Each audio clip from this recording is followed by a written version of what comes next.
welcome to Pure Hustle Podcast. I'm Mike. And this is Orlando, and we're on episode 139. Yeah. And we haven't, I feel like it's been a long time since we've done one of these. Yeah, good old-fashioned interview. I'm super excited about this because for all of our listeners, there's been a lot of just me and Orlando sitting talking about, which we appreciate because people are still listening. Yeah, that's good. So, that was a good thing. Like if we had to go months without anybody to interview, at least people would still listen to us. I think that's a good thing. That's always a good sign. But I'm really excited today because we've got an incredible interview lined up. In fact, this is one of the very first people that we talked to that wasn't just part of the reselling community, but was also connected to eBay, which is really cool. Orlando, I think you were the first one to meet our person today. So you want to do a little intro? Yeah. So, I got to say, was super welcoming, friendly.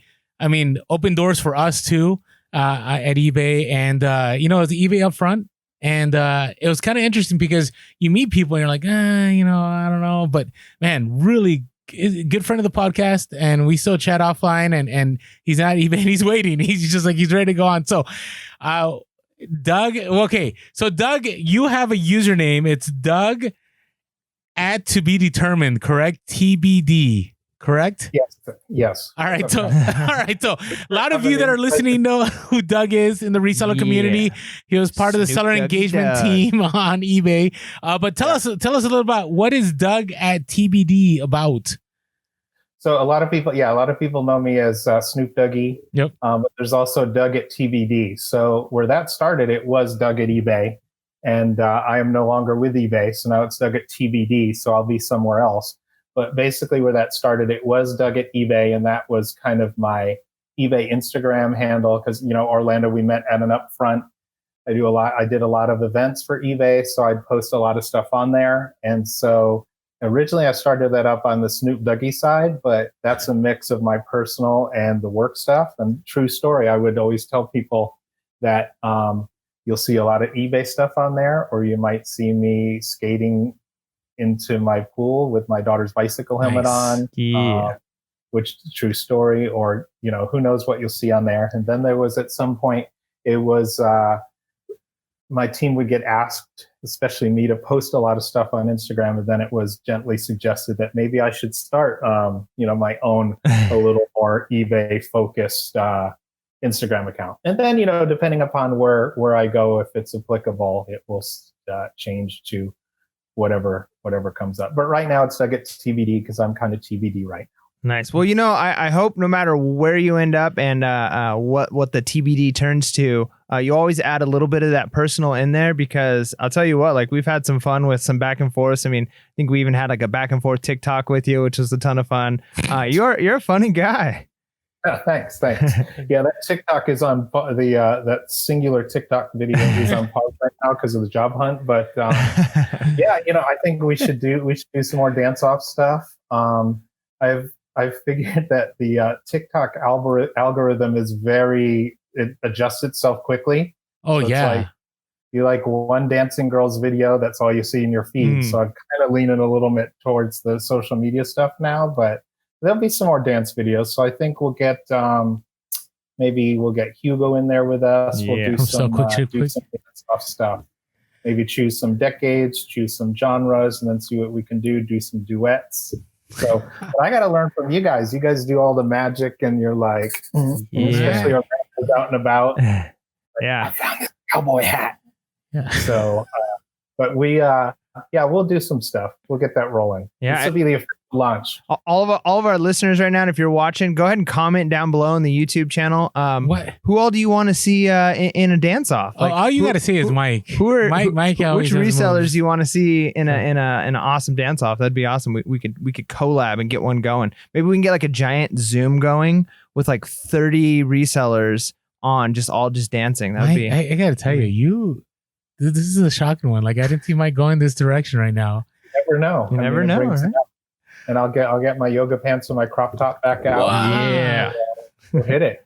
We'll drop it like it's hot. That's right. Okay. All right. So those of you that are still with us right now, so talk to us a little bit, Doug. So you, I got to tell you, you were great. I mean, every time we saw you at an event at eBay Open, if we had questions, I even had your number to text you personally. Like, you're great. You're always there for us sellers. And so talk to us a little bit about, I mean, it's not, I don't know, not everybody, grows up and goes, one day I want to work at eBay, or I don't know, maybe some people do, but you eventually landed at eBay and you were there. So talk to us a little bit. What led you to eBay? What was your function while you were there? And what do you have any aspirations to go back, and why?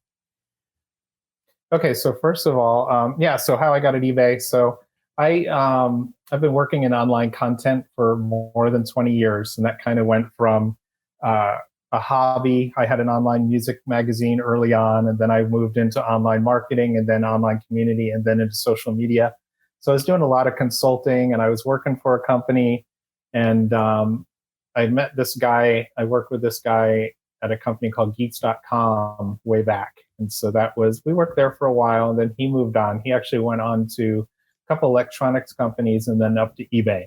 And so I was at a company, and it was kind of like, I was doing social media, and it was all right, but I wanted more, I wanted to do some more stuff. And it was interesting because at the time, that's when, and so cliched now, but it's still true because I still love him. That's when I got into Gary Vee, and it was kind of like, do what you want to do, pursue your dreams, things like that. And I got this text one day from my friend Vincent, and he's like, "Hey, my company's hiring. Are you interested?" And I said, "What's your company?" And he said, "eBay." And I was like, "Oh, really? So what's the deal?" So we talked, and and I live in Southern California, so he's like, "Here's the deal. Here's the job." Was a site merchandiser for the eBay electronics team. So working with bigger brands, putting stuff on site, working with events, launching stuff like that, working with campaigns. And he said, "But you have to live up here." I was like, "Okay." So I texted my wife, and I was like, "Hey, Vincent is working at eBay, and he wants to bring me on." And she's like, "Okay." And I said, "But the only thing is I have to move up there." And she's like, "Well," and she said right away, right out the bat, like 2 or 3 texts later, she's like, "You got to go for it, or you'll regret it for the rest of your life." And I was like, and that kind of, really went with what I was learning from Gary Vee too. So I went for it, and did a couple interviews and got it. And so I moved up there, left my family, and lived up there for about 8 months. And so as soon as I got up there, I was putting my foot indoors and reaching, because I love content. I love, working with people. I love community. I love social media. And I was seeing all the different things we could do. And, on they're called the verticals team. So electronics. So I was putting out all these feelers, and this community job opened up, and I applied and got it pretty quickly, moved over there. It was more in my wheelhouse than what I was doing on the electronics team. And it had, community aspects, some social media. And so got on that team, and then started working remote, and then kind of just kept putting feelers out. The events team started to ask me to MC stuff. So I MC'd a couple things for them. And then I just started doing events with sellers. So it started out doing eBay events, doing like eBay Open, and then doing meetups that sellers would put on.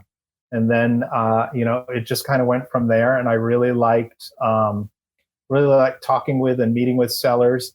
And we did an event, Alan and I, our first big event we did together was Reseller Family event in Kansas City.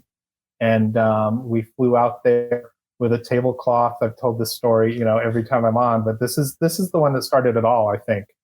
Flew out there with a tablecloth and a box of T-shirts, and we hung out and we answered questions. But I think the thing is we hung out, and it's like we're in this hotel, and we got to eat. We're going to have a drink. We're going to hang out with you. We're going to talk. We're going to answer your questions. And I think part of it is we hung out. We developed these relationships. We were honest guys, and there were a lot of big influencers there. We met Rally Roots there. We met Hustlovey and Hustler Hacks and some others, and we just started developing these relationships. And part of it is eBay used to do a lot of that, but then that kind of got put on hold for a bit. They didn't really do as much seller communication as they used to do. And then we just realized that these events are going on with or without the brand. But the big thing we realized that Amazon, the big competitor, they don't do these things. They don't go to these things. And I've literally been to events where I was at an event, Ecom Chicago, where he didn't work for Amazon, but he advised people on legal issues when selling on Amazon. And he got up on stage and he said, "Oh, I see the eBay guys are here. Amazon doesn't do things like this, but they do care." But that's the thing, is Amazon doesn't do stuff like that. And I think that was just, I think it was the start of a lot for eBay, and just moving in directions where we did a lot more with sellers, and they're doing some really cool stuff this year.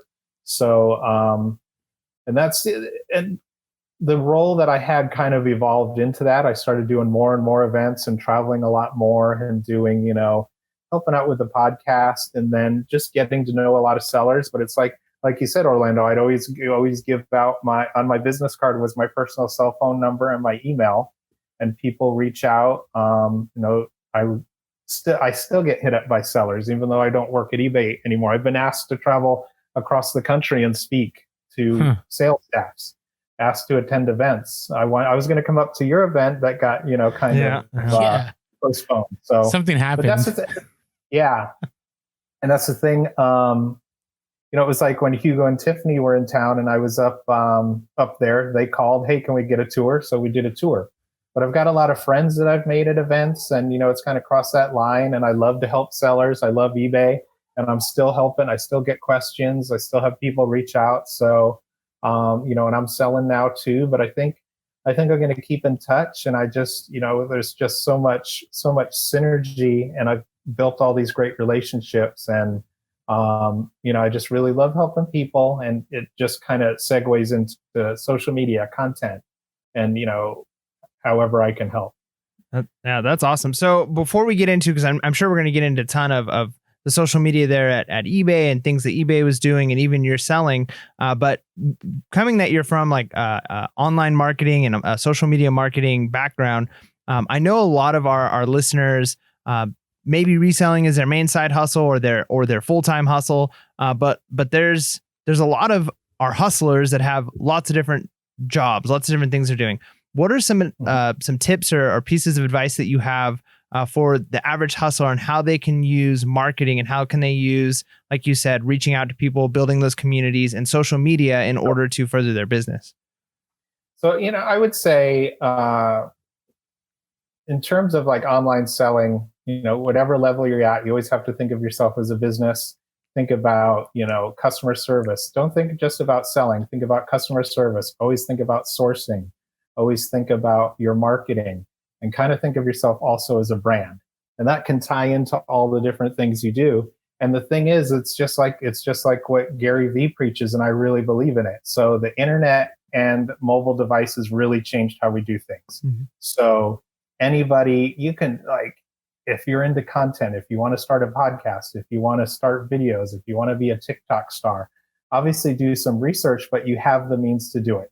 You can start a podcast overnight with your phone. I mean, it may not sound the best or look the best, but you can do it. So take advantage of those opportunities. But there's so many things you can do to get out of that corporate grind, which is what, I'm working towards too, is I want to have those multiple streams of income. So I'm looking into obviously selling. And then if you're going to sell, you want to diversify yourself and sell across the board. I'm looking into, I love content. I've got a background in online training, so I'm looking into launching some online courses. Some of those will be eBay, around eBay, selling on eBay, because that's what I know, that's what I've done. So, using social media for online sellers, things like that. And it's kind of just use the tools at hand and really don't limit yourself, and get out there and try it. And then social media is just such a powerful tool. And, just promote yourself. But the research is all out there too. It's all on Google. I mean, the biggest tip I can give anybody is Google. Yeah. I almost misspelled it. Hey, at least you got it right. Googel. No, it's Google. So yeah, just Google stuff. I mean, I do it all the time. That's my number one, that's the number one source, and it's all out there. And, look at guys like Gary Vee, do a lot of research on LinkedIn, but do your research, and then, just look at what's out there. And part of it too is I know a lot of big sellers that I'm surprised, they not only sell across platforms, but they're also doing Uber and, grocery delivery and food delivery. But the beautiful thing is that they're also not doing the 9 to 5 corporate grind, where they could potentially get laid off at the drop of a hat or something like that. But it's great to have that flexibility. It's great to be your own boss. But the other thing is what I really like too is all this stuff, like with online selling, you can focus on a niche. So I started selling video games. I'm selling all these different things, but there's a lot of consistency across what I have in my dev pile. So it's a lot of video games. It's a lot of collectible stuff. It's a lot of music stuff. So that's probably what I'm going to lean towards. And then in terms of, I was thinking, I've been wanting to start a podcast for a couple of years. I was on the podcast team on eBay, so I helped launch that, and I've attended some events where I've talked about branded podcasts and podcast content. And I went back and forth. And originally I was going to do an interview show called How the Hell Do You Know Me? So I'd have you guys on. I'd do Mike, Orlando, how the hell do you know me? Nice. Then we talk about that. But then, I started doing some stuff. I love music. Like I've always been around music. And then I was like, a couple people suggested, why don't you just talk about music? So I'm going to launch my podcast is this close. I'm getting all the ducks lined up. I've got all the social launch. I'm just ready to start recording. I've got the first few episodes planned out. So it's going to be called The Albums That Saved Us. And it's going to focus on like a band and an album a week. Nice. And so let's say we're going to do what's your favorite band? Oh gosh, I don't know if I could pick a favorite band. But if you're going to put me on the spot, man, I grew up on Metallica. Listening to a lot of Metallica. Cool. Wow. I didn't know that about Mike. Always learning something new. So my favorite Metallica album is Master of Puppets. Yeah. So I would likely do an episode on that. And so the plan would be talk about the album, talk about the band a bit, talk about some of the songs, and then maybe do a live cast with somebody. And like maybe I'd have you on and we'd talk about the band. And then I could tell, I've seen a lot of bands, so I might talk about the time I saw them at Lollapalooza, and then kind of tie the social into that band for the week. And then I've got a group, so facilitate some conversation on there around Metallica. So, but that's the idea, kind of the albums that saved us. And it's going to lean, for me, it's going to lean probably pretty 80s oriented, but I'll get to talk about music, so get to do that. And then from there, I also want to build up a podcast network of a bunch of different podcasts, and we'll all work together, or I'll help people launch podcasts. I'll help people manage them, and then just go from there. So that's going to be one of the things I'm working on. And then, like I said, the live cast. So I'm hoping that I can do like a weekly something like this, just where I get together with cool people and talk.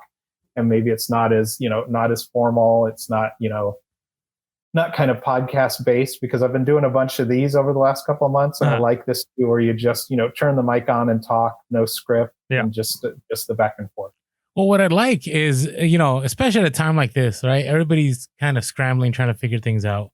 And there's a lot of people that are laid off right now, and even close friends of mine. And so, reselling is a thing. And some of us, like right now, I could do just reselling and I'd still be okay, which is kind of weird. I thought right now, like people would be holding on to their money, but for whatever reason, people are buying right now.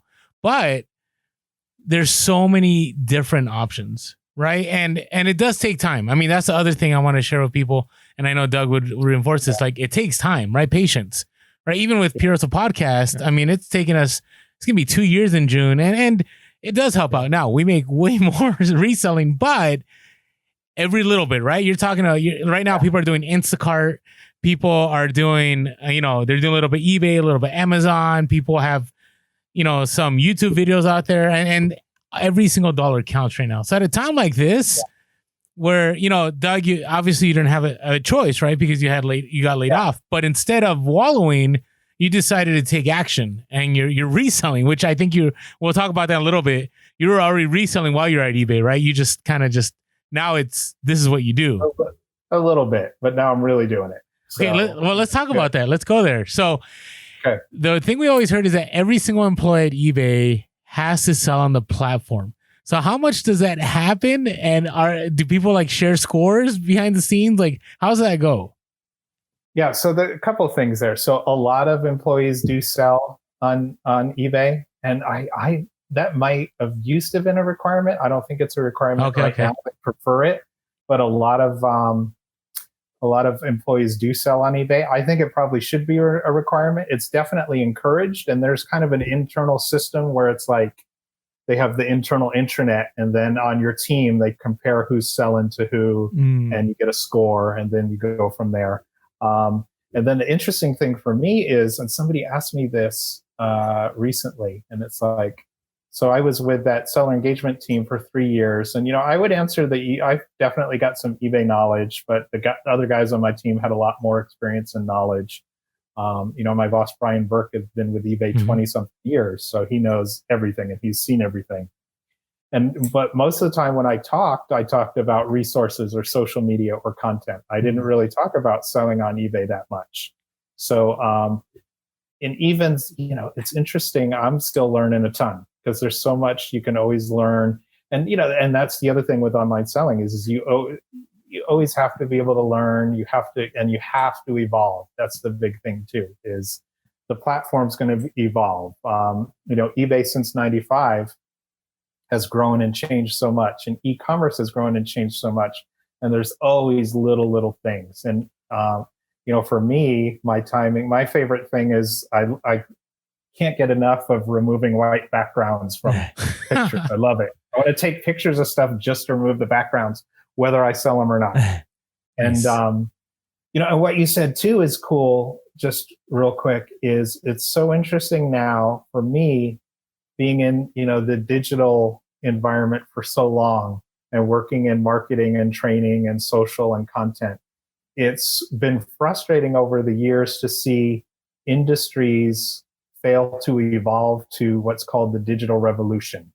So like overall, like the music industry, the movie industry, the TV industry, largely kind of failed to evolve, even the educational industry. So it's interesting now you see a lot of stuff where suddenly the kids have to do all their courses online. So they're on Google Classroom. Suddenly everybody's got to be on Zoom. So everybody's on Zoom. Suddenly all these workforces now have to be remote, and musicians aren't able to get gigs, so they've got to use these different means to communicate with their audiences. Getting a lot of free concerts lately too. Get a lot of free concerts, but it's interesting because a lot of these industries, they could have been doing this the whole time, and not only hit the ground running, but figured out how to make money from it. So and a lot of bands have done it, like Radiohead. I think it was the In Rainbows album. Initially, they put it out digitally for free, and it was like, here it is for free. Hey, give us whatever you think it's worth. Some people downloaded it for free and took it, but I don't know if it's still a fact, but at some point that was the album they'd made the most money from. Wow. Was that one that at first they released for free. And it's kind of like, just adapting to what's out there. But yeah, there are a lot of musicians, a lot of actors doing cool stuff from their houses, from their living rooms. And it's really fostering that kind of connection like this that they're used to, that they usually don't get with their fans. It's like, I was cracking up this morning at, and Will Smith is cool. He conquers every industry. But I was scrolling through, I was like, on TikTok, I'm like, oh, Will Smith. And it was his TikToks are like produced, directed, like they had the budget, like they are next level. Very next level. But it was funny, he had Beyonce on, and they were FaceTime, and it was cracking me up because Beyonce's sitting there talking to him, and Beyonce's mom is yelling at her from the kitchen. Nice. And she's like, Mom, I'm on with Will Smith. And she's like, I got to get a snack. But it's funny, but that makes these guys seem like real people. And I think that ties back to part of what works so well with my team is that we're real people. We put a face to the brand. We put a face, so you had somebody to talk to at eBay. And, for me is I've got no bad blood. I still love eBay. I love the roots. I love all the stories I've heard where eBay has changed people's lives. It changed my life, and I love eBay, and I'm going to continue to love eBay. I'm going to continue to work with sellers, but it was such a game changer when it came out, and it has evolved, and nothing's perfect, but I still love it. And it's just, the opportunity to change people's lives is a big part of it. All right, so let's talk about that's good to hear too. I mean, I definitely get the sense that eBay is a community, right? I mean, I've always said that. I mean, we always joke on the podcast that eBay is my bae, and I do believe that because I get no love from Amazon, right? And I've been on this Amazon rant for like 5 episodes now. But what I will say is, eBay has huge sellers. Like I would, and from what I saw, the numbers was like sellers like Mike and I only make up about 20% of the platform. And like the other 80% are like big timers, like multi-million dollars. So my question to you is like, why does eBay focus on people like us?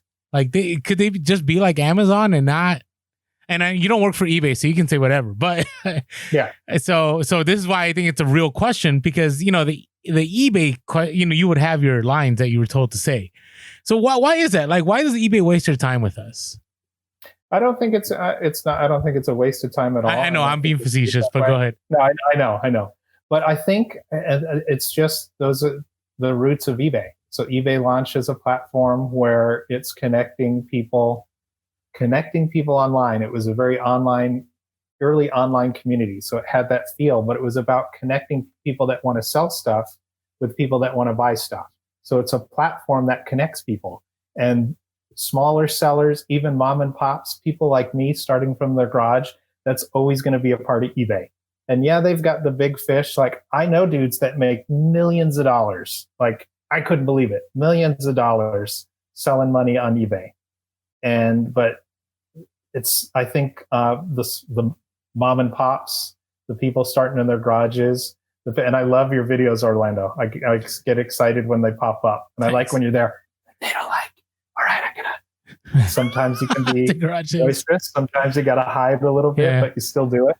But I think it's just that that's so deeply ingrained in the roots of eBay that they're always going to focus on those sellers. And then all the stories I know is like, I was talking to a dude yesterday, my friend John, who's Sergeant Reds. He's a collectibles and toy seller. So I had a friend that was selling a bunch of Star Wars stuff, and it was like unbelievable, like original stuff from the 70s, still in the boxes, all this, so all awesome. The little guys with their guns. So we're going back and forth and we get on a video. I got the stuff. I'm going to send it to him. But his story is he's a veteran and of the Gulf Wars, and he was a sheriff's deputy, and he and his wife couldn't have kids, and he got a box of Magic the Gathering cards, like not a bunch, but a few. He started selling them on eBay, and then it just kind of went from there. But in his story that he tells is eBay literally gave him the means to start a family. So they adopted a couple kids. They still foster kids, and now he's gotten out of that job where I don't think we're going to get shot. Well, maybe a teacher. We're not going to get shot at our jobs, but he was a sheriff. That's a scary job. Yeah. And now he's opening his own brick and mortar store and selling online. Wow. Because of eBay. And I know so many other, and another good friend of mine, she's a mom of 4 and she's busting butt every day to go struggle and, source and sell and try and grow her business to where she gets to a certain level, and she dedicates it. But she's got these 4 kids she's homeschooling. She was a former roller derby girl. That's one of my favorite parts of the story. But now she's an online seller. I know another Air Force veteran. She used to be, she was a chef in the Air Force, and she was like, she worked with generals and she managed their schedules and managed their households. And now she super efficient, has a super setup in her house, and she's got her whole downstairs area is dedicated to selling on eBay. And then just, like you guys too, former teacher, current teacher, and you guys are selling, but you're also doing this. And what I love about you guys and guys like you is when I had you guys at eBay Open, I brought you in because you help other sellers. Mm. And then there are a lot of sellers that help other sellers and they charge for it, and which is fine. I mean, why wouldn't you monetize some of that? But you guys don't charge. Mm-hmm. And I had no idea that all the people I pulled, I had no idea none of them charged until we were doing one of the workshops, and somebody said, I don't charge. And then everybody went around. They didn't charge. And that's, part of the beauty of it too, is sellers help sellers. And even if they're competing, sellers are helping other sellers. And you guys are doing, like you said, in terms of advertising or whatever, you probably make a little money from the podcast, but you're basically doing it out of the goodness of your heart because, you want to spread the word. And that's also part of the beauty of that seller community is they help each other. Yeah, no, absolutely. I mean, that's one of the things I've been most impressed about with reselling. I mean, it's definitely changed my lifestyle and allowed and opened up so many doors for me. And I know it has for so many people too. That's why we do the podcast, is we want to share that with as many people as possible. So now, since we're on like kind of like the fun, make you feel warm and fuzzy inside stuff, what are some of the best memories you have while you're at eBay, or maybe a story or two that you're like some cool inside eBay fun memories you had? Inside eBay fun memories. Well, yeah, I mean, one of my favorite stories is how Snoop Dougie came about.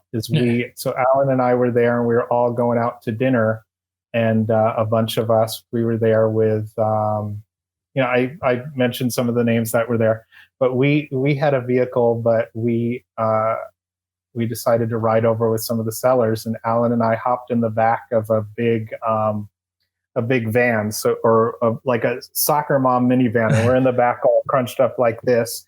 And we get to go out to dinner with these guys. And, I had 200 Instagram followers at the time. And I was sitting there with guys that had thousands and thousands of followers. And guys, shout me out, get me more followers. And they're like, well, what's your handle? And I said, at the time, it was DA Smith 090104. And they're like, what? DA Smith 090104. And they're like, well, first of all, you need something that's a little more catchy. So that's where we came up with Snoop Dougie. And that just kind of grew into a personality. I don't know. And part of it's me. It's like I try to be real. And, I've done some stuff where I've bumped into people at airports and I hear Snoop Dougie. And I'm like, what's up? But my favorite is, and I still tease my wife about this, is we were out at Costco and we're walking around in the liquor section looking for a friend. And I heard, excuse me, are you Snoop Dougie from eBay? I turned around. Why, yes, I am. And my wife goes, nice. I heard under her breath, she goes, oh my God. She walked away. So I went over and I talked to this nice lady, and she had seen me speak in San Diego, I think at Hustle and Hustler Hacks thing. So we talked for a little bit. And then I got to walk around Costco the rest of the time with my wife saying, I'm just trying to shop, and all I want to do is shop with my wife. And if you're going to be with me, you got to realize that I've got some fans that are going to hit me up. Yeah. But that's always fun, is getting recognized, at eBay Open. And but I love doing the events too, and just hanging out with people and meeting people. And Mike, I don't know if you know the stories. Like when I bumped in when Orlando came up, he's a big dude, and he came up. And he might have been smiling. I don't know, but I thought I owed somebody money, or break my legs or something. So that's good. But I think part of it is just meeting people, and I enjoyed a lot of the travel. I enjoyed a lot of the different conferences I got to go to, and then I used to call it the Snoop Dougie Dime Store Tour. So Hugo and Tiffany got it. It's like, you come on, I'll bring you around, show you the laser pointer, just show you around eBay, show you how things work. And in case people don't know what the laser pointer is, it's the first item sold on eBay. That's right. It's a broken laser pointer, and they got it back for the 20th anniversary, and it's in a little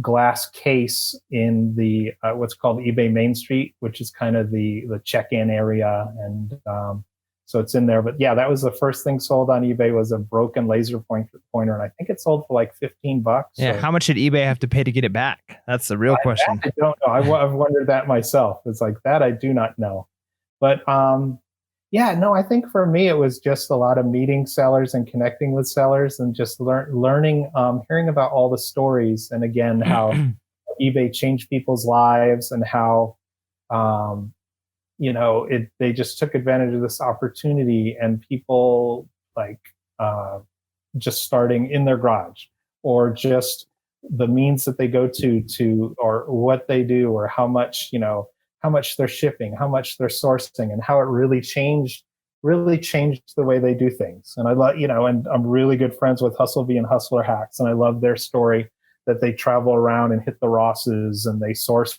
while they travel and they do events and just share that. And I love that too, that so many sellers help each other and they share their journeys in using social media.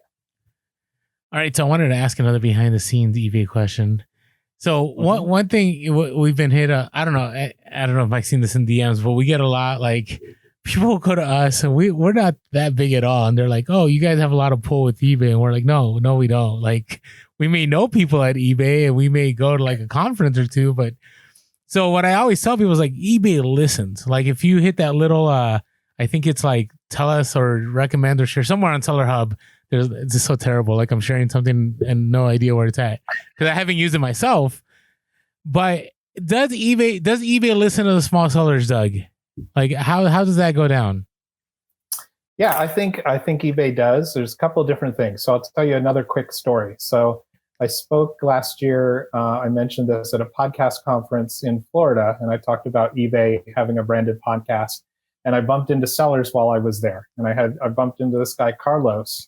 And we were hanging out in one of the areas, and he was sitting down doing some email, and he sells on eBay and Amazon. And he makes a lot of money on both.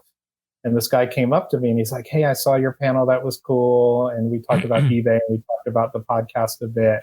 And then he asked how we've involved sellers in the podcast. So I told him, we have sellers on. You guys have been on. We have sellers on every week and kind of get their perspective on things. And he's like, "Well, that's really interesting." And then, I talked about how Amazon doesn't really do anything like that. And I said, "Let me show you something." So I said, "Hey, Carlos." And he's like, "Yeah." And I said, "How much money you make on Amazon?" And he said something like 18 million a year. I said, "Okay, how much money do you make on eBay?" He said, "Yeah, I do good on there, about 3-4 million." I said, "Okay." I said, and this was unrehearsed. I said, "Who do you like better?" And he goes, "Oh, I love eBay." He goes, "I love eBay because I know people there. If I have an issue, I can call them up." And he's like, "I make more money on Amazon, but if I had to pick the two, I love eBay." And that's the thing is eBay does a lot of internal stuff. So we try, they track what's going on in terms of conversations on social media, conversations in the community. And they report that up weekly via what's called the Voice of the Customer report. So that basically surfaces up what's being talked about by the community. Really? So let me throw an example. Like, so when Promotion Gate happened, Promoted Listings Gate, do you remember what I'm talking about? When people were like... I'll tell you the true story, how that got surfaced up. I'd love to hear that. Because I texted you directly about that at one point in time. Yeah. I'm like, man, people are like flipping out about this. Like, it wasn't the seller update, but obviously we all missed it. So yeah, I want to hear the story. Tell us a little bit. So yeah, the interesting thing about that is, and you know it, and it's been out there. So, this is not secret information. So eBay made updates to item specifics. And there was an issue, and eBay thought it was fixed and said it was fixed, and it wasn't fixed. So basically what happened is I was at a conference, and so I got a text from a seller one night at about 7:30. And it was from my friend Liz, who's a seller in Colorado. And she said, "Hey," and we've got a good relationship. We know each other. She said, "Hey, item specifics isn't fixed." And I'm like, "Okay, what's up?" And she started to give me some details, and I surfaced that up internally, and that kind of got the ball rolling, where I think for the first time in a long time, eBay really started putting information out there and getting that conversation stream going and keeping it going and working to update those item specifics. But that was surfaced by a seller, and that was literally via a text. And then, we put together a team and, worked to update. And it's interesting too, because, it's a crazy balance with something like that. When you've got stuff that's data driven and something that learns, it's like, it takes So, and I used to talk about this a lot. It's the same thing with the search algorithm. Can you define those two? When you say data driven and something that learns, can you define what those are real quick? So yeah, so data driven is just, so an algorithm is something like all the social media sites have algorithms. eBay has an algorithm. eBay's got a search algorithm. So Confirmed. There is an algorithm. There's some people that still question whether there's an algorithm. Doug just confirmed. Well, that's what I call it, but it kind of ties into the other things. So this eBay takes data and learns from it and improves along the way. So the interesting thing about the algorithm, an algorithm or a data-driven platform, is it takes what's put into it. So the challenge with eBay is you can add your own item specifics, right? Mm-hmm. So it's like if I'm listing a video game and I want to add something, I can add it. Well, that information potentially goes into the data pool, and it can be pulled by the big brain. It's the same thing with like a social media site. So if I go on TikTok and I look at a lot of dancing girls and like their videos, TikTok is like, oh, he likes dancing girls, they're going to show me more of this. If I like social media stuff, they're going to show me more of that. So it's an algorithm that learns. And it's like the example I gave back with I talked about sellers helping my LinkedIn post, where I talked about, how I'd moved on from eBay. So you post something and people start to comment on it, and then you comment back. And then the algorithm realizes that people, this is getting a lot of interaction. So it's going to show it to more people because it seems like people like it. They're commenting on it. They're sharing it. So that post continues to evolve, and then that helps the platform. Same thing on Facebook. Facebook learns by everything you do. A lot of people don't know this. Facebook learns by everything you do. Like they even measure what you stop scrolling and look at. You don't necessarily have to even click on it. And then they measure that and they see what you're doing. And I don't know, they may deny it, but I mean, there's an Alexa right there. And I don't know, everybody may Here's deny. The podcast is going to show up on your feed. That's right. No, we've all got these stories. Oh yeah, we do. Where you're talking about something in your house and then you log in and it's like, oh, there's an ad for blah, blah, blah. Happens all the time. But when it ties into though, and that goes into everything. So it also ties into our phones and our mobile devices. Like I'm a Droid guy. So Droid is a Google device. Yeah. So it's tied into, yeah, there you go.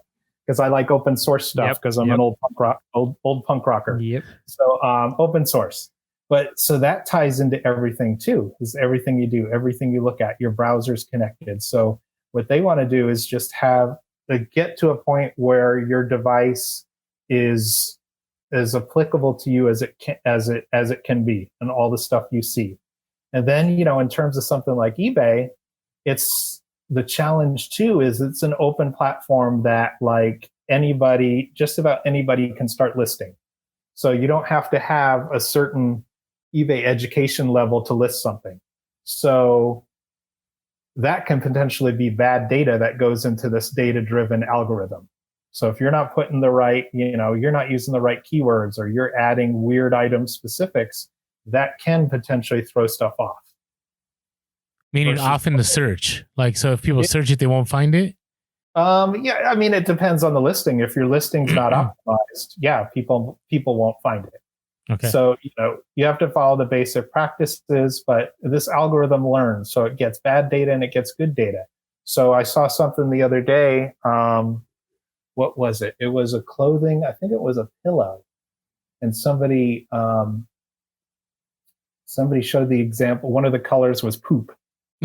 So that was something somebody probably put in as a joke, as an item specific that they added, but somehow it got included into this listing and that's something they can go in and fix. But a lot of it is it's such a big thing going on. And it's like a lot of people are saying too, is they're like eBay's cracked down and banned, like, because of coronavirus, banned the sale of masks or the price gouging and things like that. But there's so much volume being listed, so basically what they do is there's so much volume being listed, there's so much going on, a human can't really track it. So that's another thing that's all data driven with filters and stuff, and they try to catch a lot of it, but a filter is never going to catch everything. Stuff is going to get through. People learn how to game the system. They figure out how to game the system so they can get sales for a while. Stuff's always going to go through. So it's just tough it's tough to manage all that. data that is constantly going into the system. Same thing with Facebook cracking down on, fake news or violence or, articles or content that they want to suppress. They're not going to be able to get to all of it. They don't have the manpower, and the filters can be worked around, and they're not powerful enough. Let's talk about the algorithm question that's really on everybody's mind. So there's the algorithm aspect where it's a search engine and trying to figure out the item specifics and all of that. It's a data program. Now, the anecdotal evidence that everybody has and the beliefs everybody have is that if you list consistently, if you're listing 5, 15, 20 items, everybody has a different number they say is like the magic number, that eBay will kind of show preference to your store over maybe a seller who's not quite as active. Is there validity to that? Do you know? Or is it simply if you're listing the right things, it doesn't matter how often you list? I think it ties into a lot more than that. I think it's a good idea to list every day because obviously you get more stuff up there. But I think in some ways activity helps you because you've got more stuff out there. You got more stuff that's being searched. You got more stuff that's being looked at. It's like if you have a store, you say you've got a bookstore, you put more books on the shelf, you're going to sell more books. And I don't know for sure if it's like, oh, Orlando sells more than Mike, we're going to show people his stuff. It ties into, and that's kind of the thing where we go into like conspiracies and things like that.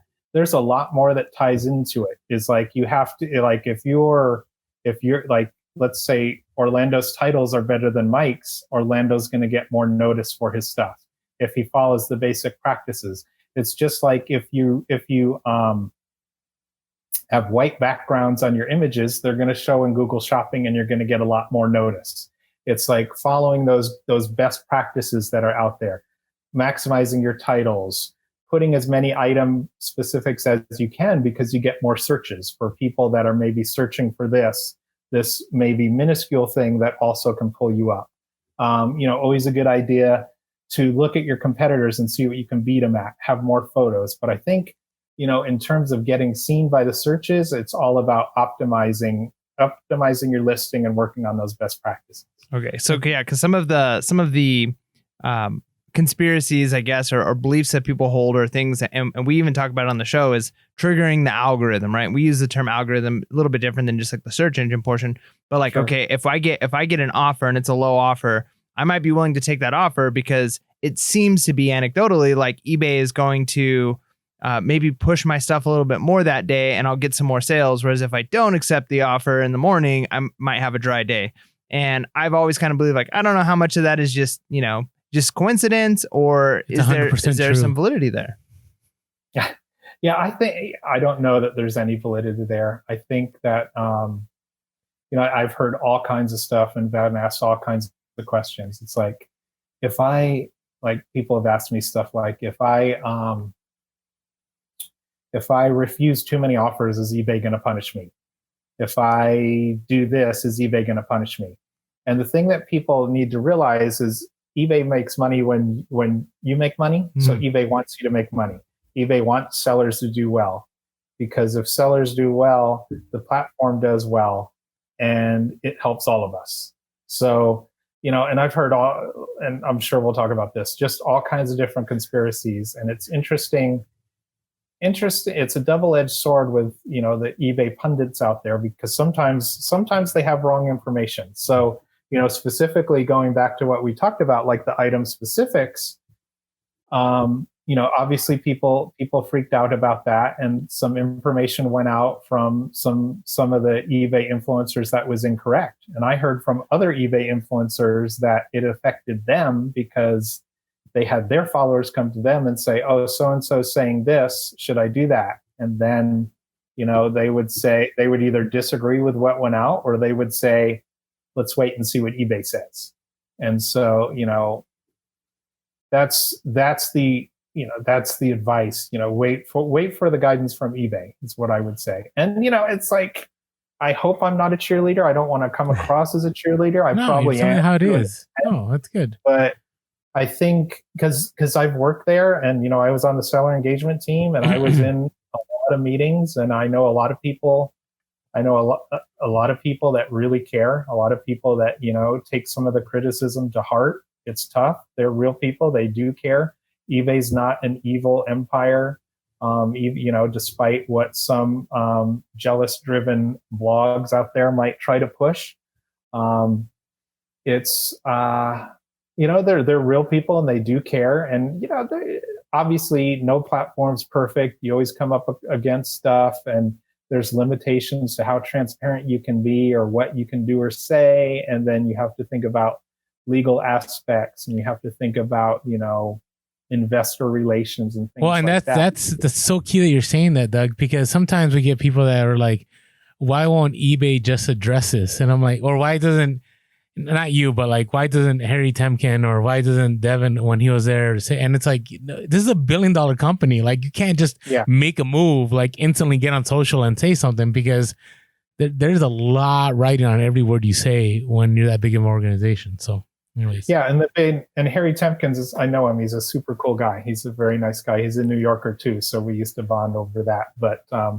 think of it too is eBay's this big battleship that is cruising down the ocean, and if you've got to turn it, it takes a long time. You need like the big bus wheel with the little handle. It takes a long time to turn that ship, and when you start to turn it, you go in a whole different direction. So I think. And all corporations do this. I've worked for a lot of big companies, and it's like this. It's like sometimes something comes up, and you want to try and fix it before the word gets out and it explodes. Things like that happen. And you got to, in a lot of ways, think about what's best for the whole. And from my perspective is, and I always say it, eBay's not perfect, Amazon's not perfect. Amazon's, the big kid on the block. They're trying to go to the moon. If you need paper towels in 3 hours, maybe eBay's not your place to shop. And eBay's not trying to go to the moon because they don't need to. They don't want to. But I think they really try and think in terms of what's best for sellers. And then the perspective that I always saw was, people would always say, "Well, why is eBay so buyer focused?" And I think the thinking is, because it's true. Amazon came along, Amazon Prime changed the industry, even for brick and mortar stores. So Amazon Prime came along, and Amazon still loses money on Amazon Prime. Amazon Prime came along and set the expectation where sellers wanted quick selection. They wanted to be able to find best price. They wanted to be able to get stuff quickly. They wanted free shipping. They wanted to be able to return it. And that's just what buyers expect right now. And it's like e-commerce is such a super competitive environment, and buyers have so many choices now. It's not like when it used to be eBay was the only choice, and eBay was the only choice and Amazon just sold books. So people they look at all the different sites, or they use something like Google Shopping, and they're going to see all their options right there. So you really have to work hard to stand out.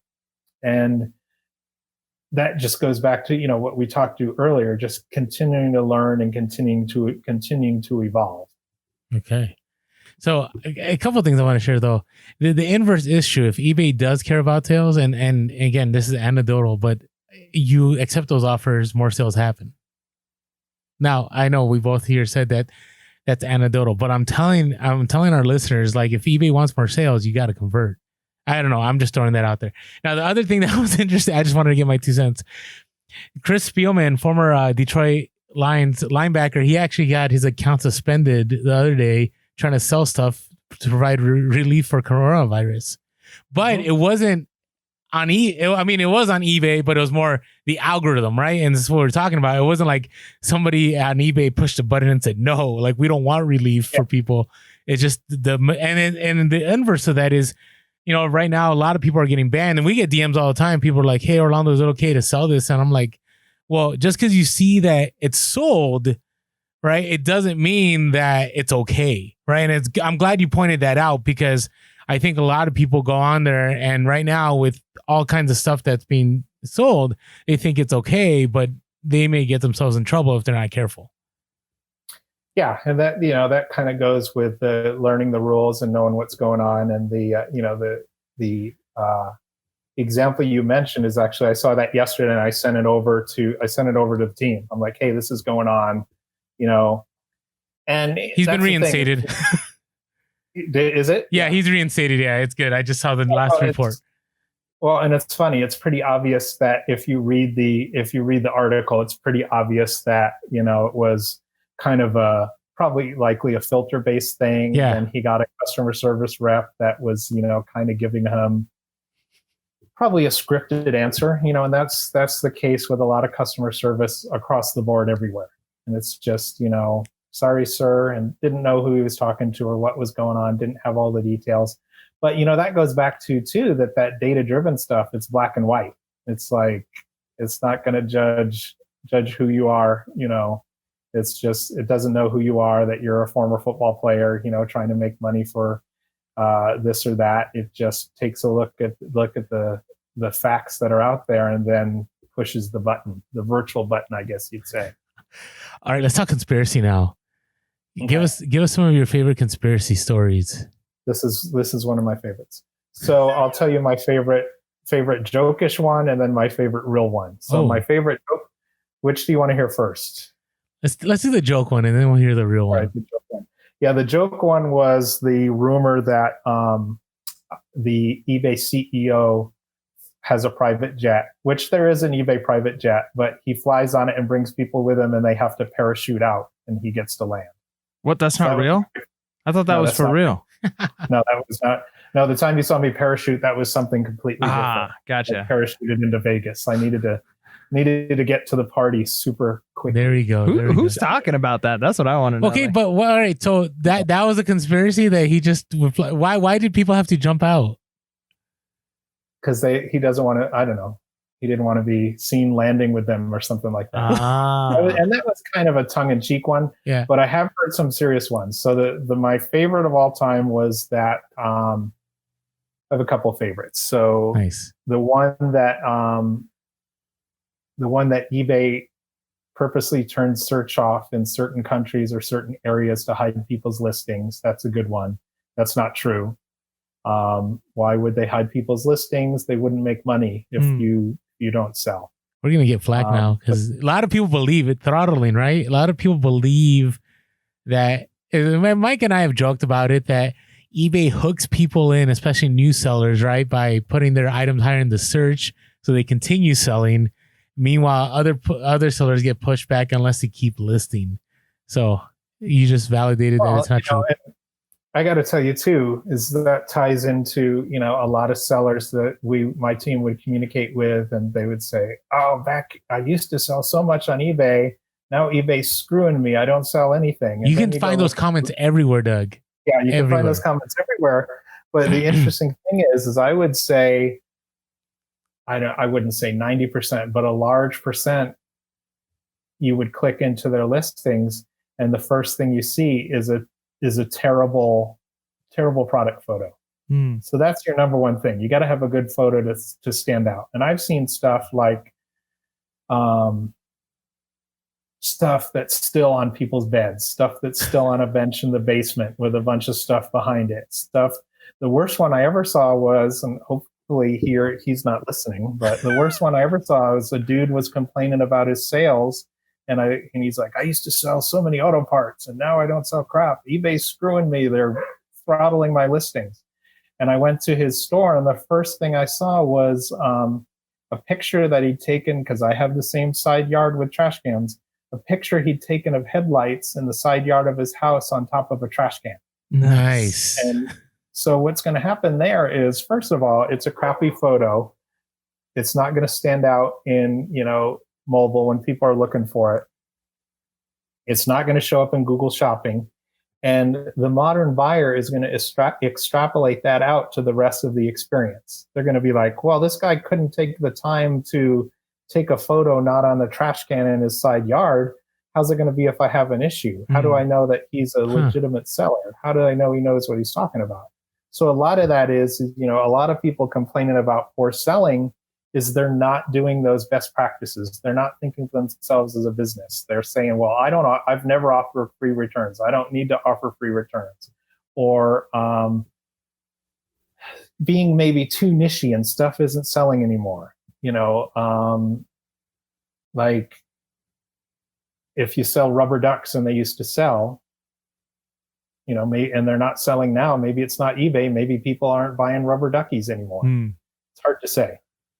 But then back to conspiracies. Yes. So my favorite was that, and this was a true one. I had a guy that I used to work with, John. He came. We were talking about conspiracies one night, and the best one he ever heard is he was at a conference, and somebody asked him if it was true that eBay had satellites that circled the Earth and gathered data on sellers. So that is not true. And now, of course, that's what you would say if it was true, because if they've got satellites and they're watching us, like, right, we've got to be careful, right? Like, it's not true, right? Wink, wink. So if you're listening to the podcast, Michael's doing a couple winks here. So, can you guys wait 1 sec? I got to grab something for our conspiracy talk. Let's do it. Oh wow! Yeah, Okay. go ahead and grab it.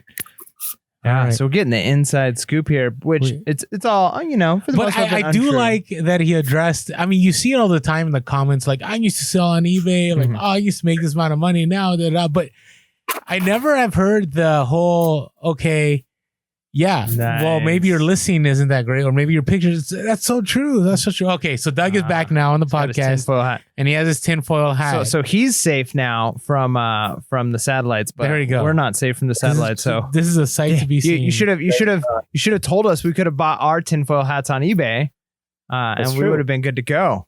But we need specially sanctioned ones from Doug. So this was made for me by sellers. Nice. So is that the Amazing Taste Store tinfoil hat? Yes, it is. Yeah, you've seen it. Yes, I know. We've talked to Cindy about that. So, but if Mr. Amazing Taste, sorry, wrong one. If you buy a tinfoil hat though on eBay, how can you be sure that you're not getting a compromised tinfoil hat? There you go. Okay, this podcast is taking a turn. Right. All right. So hey, since you're reselling. Thank you, Doug, for sharing that with us. Since you're reselling, what have been some of your scores? What are sales looking like for you?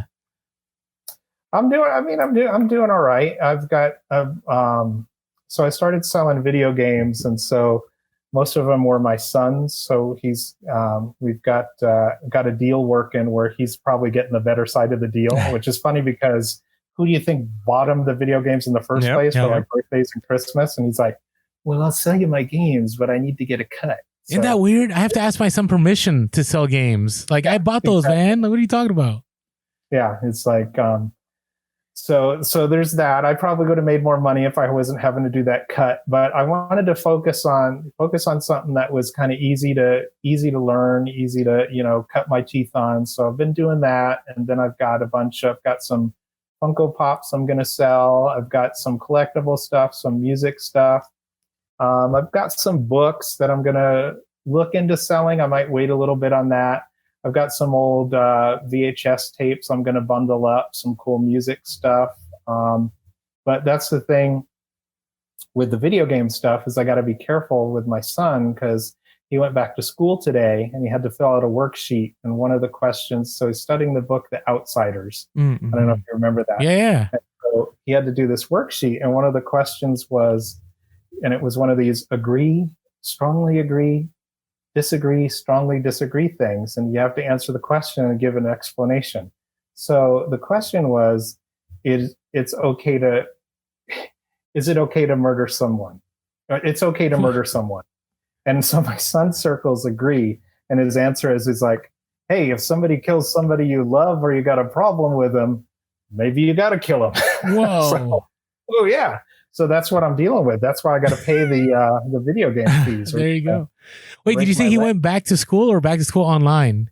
Oh, back to school online. Okay. I was like, wow, that's different. So, okay. He didn't say snitches get stitches though. So I'm a little disappointed. I haven't heard that in a while.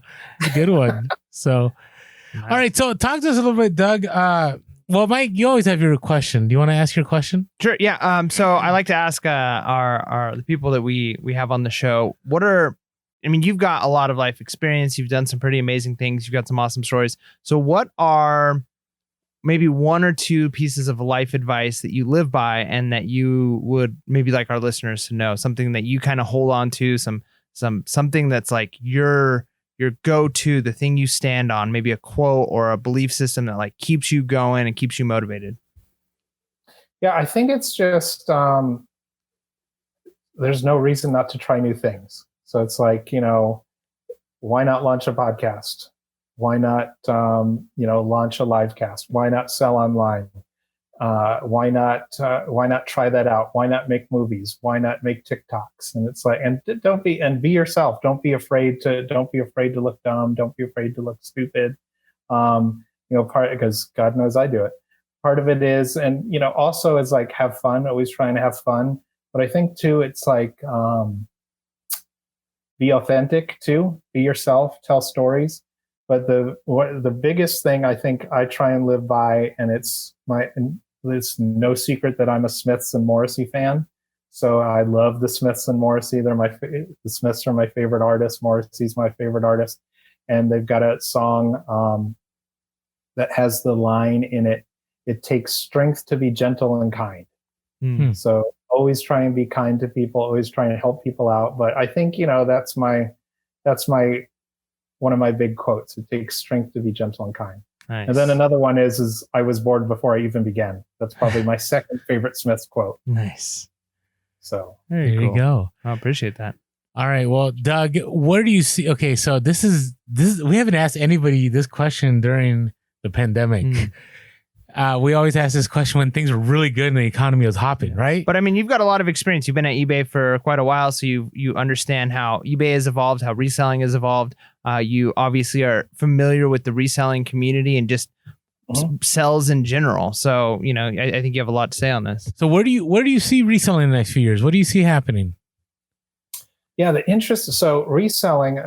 So I'm super. And this is kind of why I love podcasting too. Is like I love podcasting because it's a means of storytelling and it's a means of spoken word storytelling, which I think has been a dying art for a long time. And I kind of really see stuff moving towards voice marketing too. So we've all got these devices in our houses, and I see a lot of that content growing. I see podcasting getting huge, and I see sellers more and more doing more content, and I see online selling really tying into these voice devices and voice marketing and using our voice to shop, our voice to hopefully our voice to list, our voice to sell and market things. So I think that's the next big thing. And then I think hopefully it just keeps being a tool for people to change their lives. And just keeps growing, and people learn more, and people just try to take that step, because it's true. All you really have to do is do it. It's not that hard. There's some things that are intimidating, but just put in the time to learn a bit, and there are a bunch of resources available to you.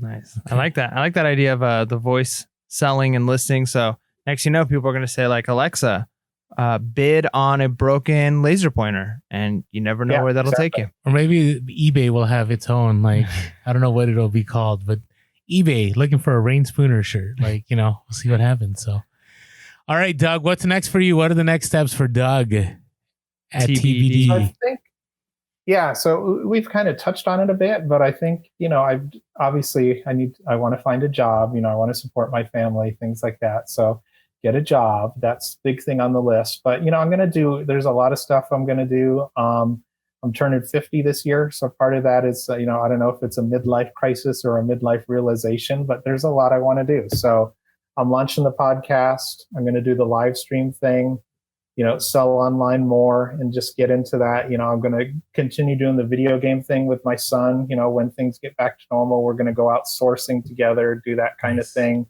And just, looking into some online courses, like I said, trying to develop those multiple streams of income, always still writing. There's a bunch of stuff I want to do. I've got a screenplay that I wrote years ago that I want to film.